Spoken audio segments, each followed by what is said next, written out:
ខំយំក៏យំមិនចេញធ្វើយ៉ាងណាឲ្យគេស្រឡាញ់ធ្វើយ៉ាងណាឲ្យគេដឹងចិត្ត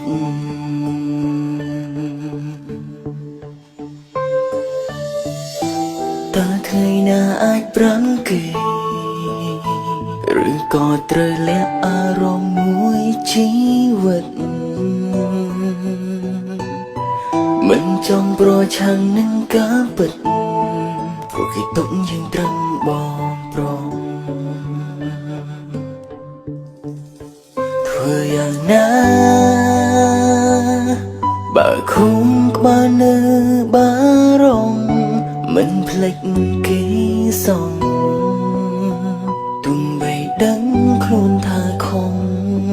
តែគិតរឿងស្នេហ៍ជាមួយគេ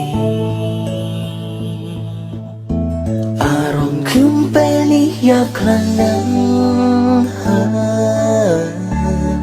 ចង់នេះទៀងមិនចង់ចេញក្រៅជួបនាងណាបើមានកន្លែងមួយស្ងាត់គ្មានស្នេហាខ្ញុំនឹងទៅទីនោះរហូត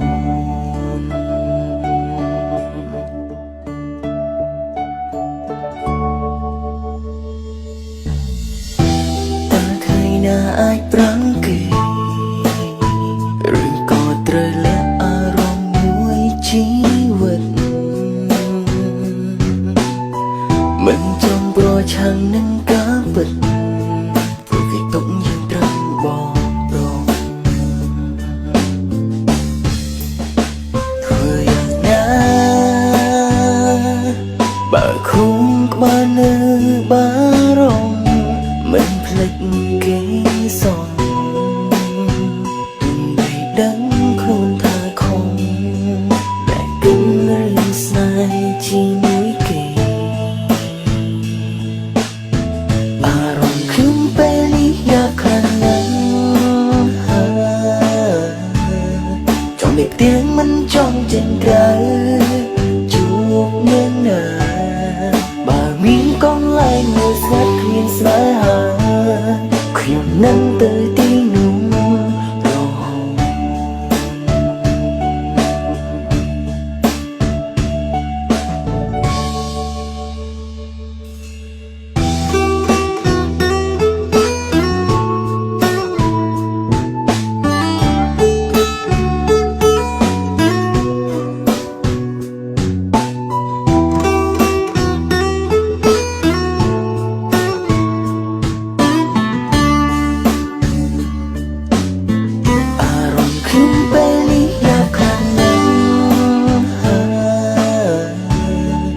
នេះទៀងមិនចង់ចេញក្រៅ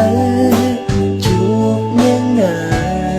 បើមានកន្លែងមួយស្ងាត់គ្មានស្នេហាខ្ញុំនឹងទៅទីនោះរហូតអារម្មណ៍ខ្ញុំពេលនេះយ៉ាប់ខ្លាំងណាស់